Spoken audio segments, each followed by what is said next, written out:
You thought you could marry my son? Your standards don't match ours. Don't you dare dream of joining us. Anyway, the point is you're not the right person for my son.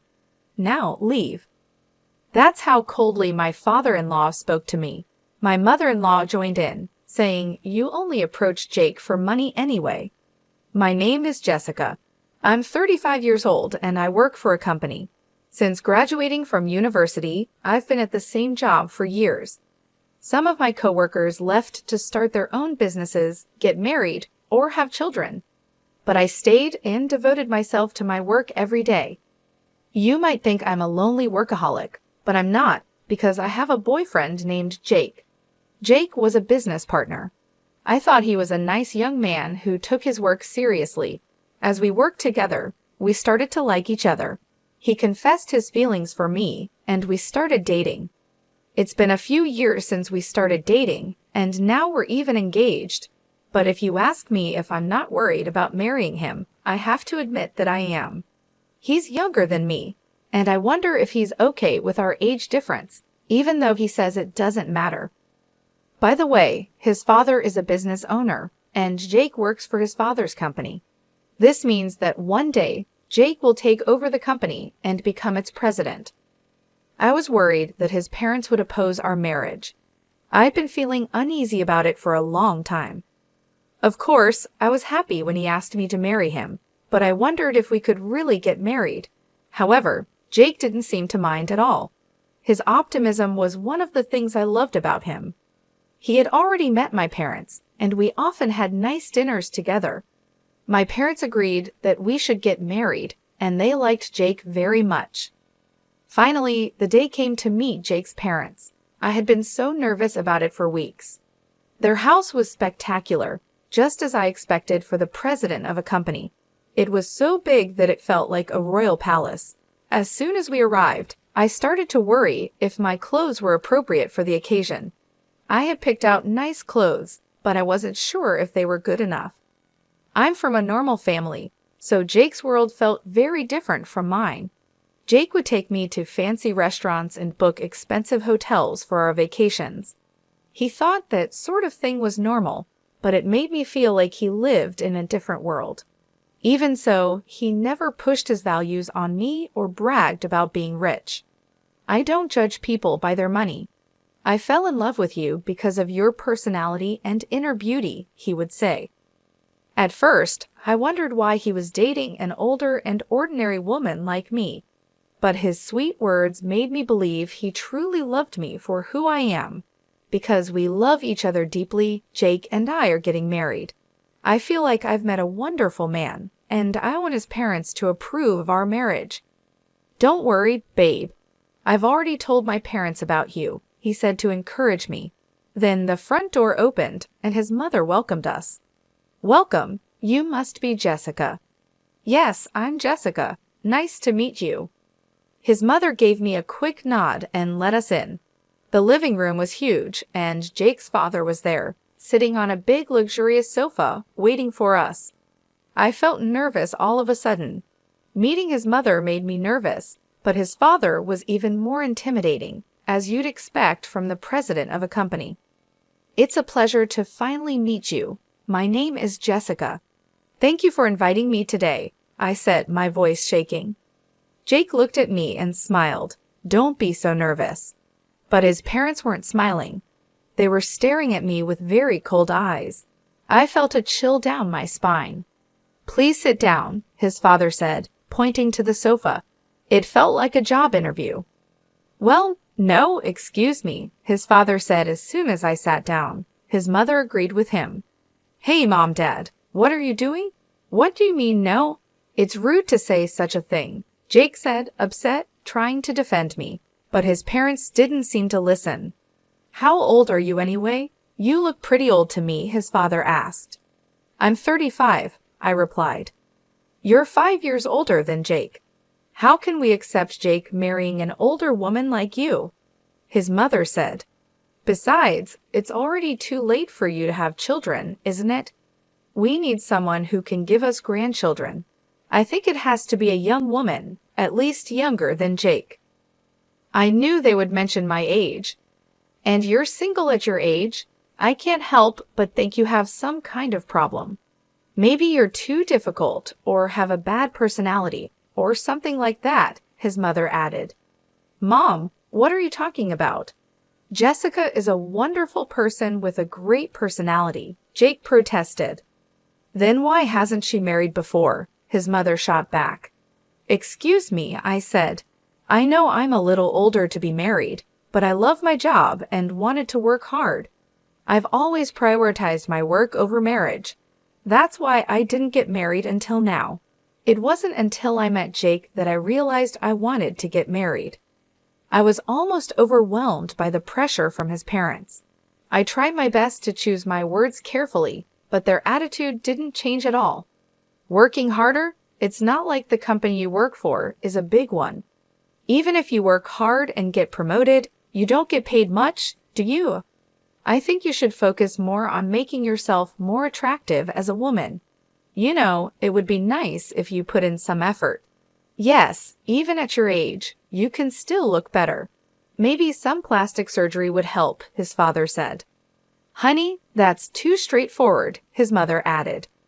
I saw his parents laugh for the first time, but it was only when they were making fun of us. I was so shocked and angry that I didn't know what to say. You thought you could marry my son? Your standards don't match ours. Don't you dare dream of joining us. Anyway, the point is you're not the right person for my son. Now leave, his father said coldly. My mother-in-law joined in. You would have approached Jake for money anyway. I don't know how you fooled my son, but you can't fool us too. That's enough. You guys can say whatever you want, but it's my life. I'll decide who I marry. Jake tried to defend me. I stopped him and said, I see. I understand how you feel, but it's quite rude of you to say such horrible things to me, especially since we just met. I don't care if you're richer or not. It's not important to me. But if I were to become rich, I definitely wouldn't want to be like you. I stood up and walked out. We don't need to have any more conversations. As I left their house, his father shouted, You've got to be kidding me. Don't you dare insult us, you beggar. We'll never allow you to marry my son. I don't want to be related to people like you anyway, I said. You're such a disgraceful person. I'd like to see the faces of the parents who raised a woman like you, his father fought back. I ignored him and left their house. Their attitude was just too much for me to handle. I walked outside, frustrated. Then Jake came running after me, looking worried. Jessica, I'm sorry. I never thought my parents would say something like that. It was horrible, but maybe it's a good thing we found out now. It would have been a lot more pressure if we got married in that situation. Anyway, I'm leaving them. I'm not taking over Dad's company. I'm quitting too. You shouldn't make such a decision in a rush, I said. I'm not rushing. I really do love you, Jessica. We didn't get together for money, so there should be no problem if I leave the house. Well, that's true, but let's go to your parents' house and tell them about this, he said, pulling my hand and starting to walk. My parents were surprised by our sudden visit, but they welcomed us warmly. While having tea, we told my parents what had happened. My father listened without saying a word. Jake, your father's company is called SpaceX, right? And your father's name is Henry Cavill. Yes, but why? That's what I thought. I see. Why don't we go with you to your parents' house now? Dad, what's going on? Because they said they wanted to see her face, right? Let's go show her face then, shall we? My father isn't the type to get provoked, so I was surprised by his reaction, but he was ready to go. So we had no choice but to go back to Jake's parents' house. This time, Jake's father answered the door, not his mother. You again, I won't forgive you, no matter how many times you come back. Whose daughter do you think you were talking to, Patrick? My father said.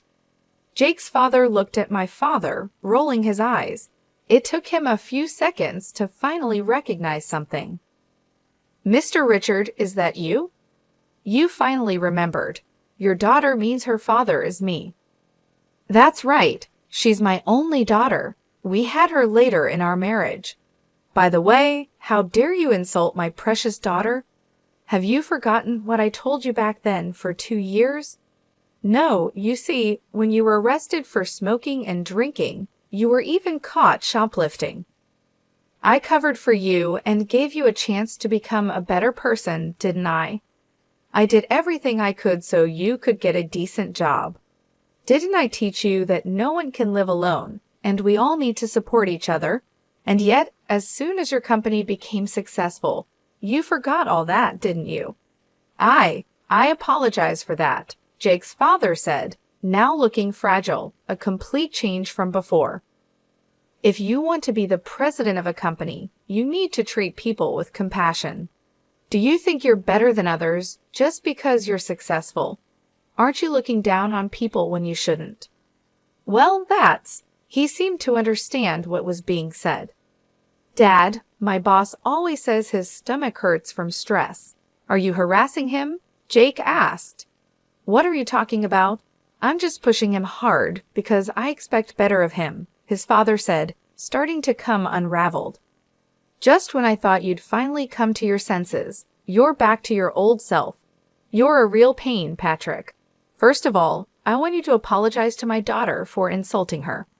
Yes, I am sorry, Jessica, he said, bowing his head to me, prompted by my father. It seemed that the master-slave relationship from their student days was still hard to change. Honey, you should apologize to her as well, my father-in-law said to his wife. My mother-in-law bowed her head as well. I felt relieved that his parents apologized to me. Hey, I'm leaving this house and the company too, Jake said. His parents panicked. Wait a minute, if you leave, who's going to take over?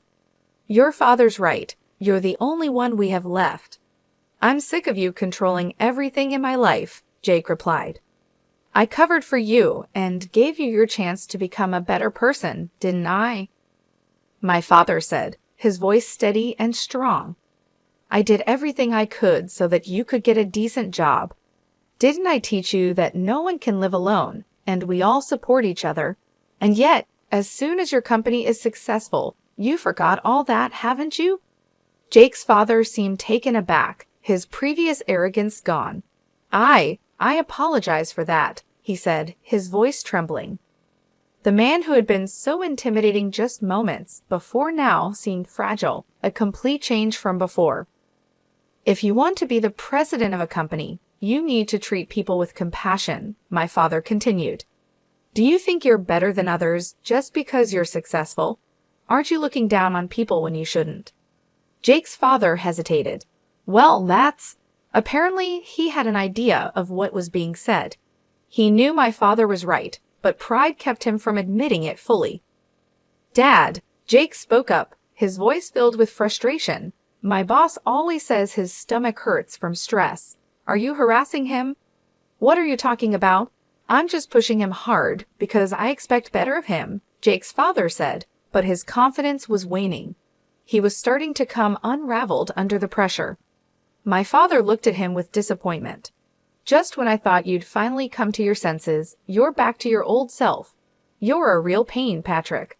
First of all, I want you to apologize to my daughter for insulting her. Jake's father looked at me, his face a mixture of shame and regret. Yes, I am sorry, Jessica, he said, bowing his head to me, compelled by my father's firm stance. It was clear that the power dynamics from their past were still deeply ingrained. Honey, you should apologize to her as well, Jake's father said to his wife, who nodded and bowed her head too. I felt a wave of relief wash over me as his parents apologized. It was a small victory, but it meant a lot. Hey, I'm leaving this house and the company too, Jake announced, his voice steady and resolute.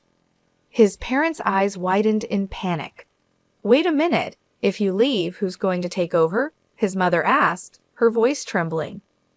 Your father's right, his mother added, desperation creeping into her voice. You're the only one we have left. Jake shook his head, his resolve unshaken. I'm sick of you controlling everything in my life. I've made my decision. My father stepped forward, his presence commanding the room. Patrick, it's time you learned that respect and kindness are more important than wealth and status. You've been given a chance to change. Don't waste it. With that, we left the house. Jake and I walked away together, leaving behind the toxic environment that had tried to tear us apart. It was the beginning of a new chapter for us, one where we could build a future based on love, respect, and mutual support. I am going to start my own company and see how far I can go on my own, Jake declared, and I'll marry Jessica as I promised. Thanks for everything. Jake bowed his head deeply to say goodbye to his parents. Their faces turned completely pale and they froze in shock.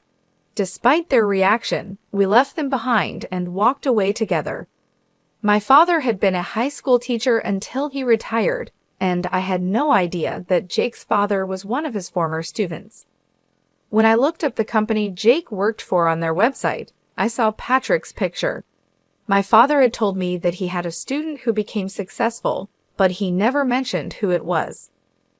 At first, my father was happy to see that one of his students had achieved something great. He always believed in hard work and integrity. You can't be blinded by money and forget what's important, he used to say. My father was a dedicated teacher, always strict about values like honesty and humility. Jake followed through on his promise. He quit his job and started his own business. I supported him while continuing to work at my own job. Jake had a natural talent for being a business owner, and his company started making a profit early on. I was proud of him and happy to see his success.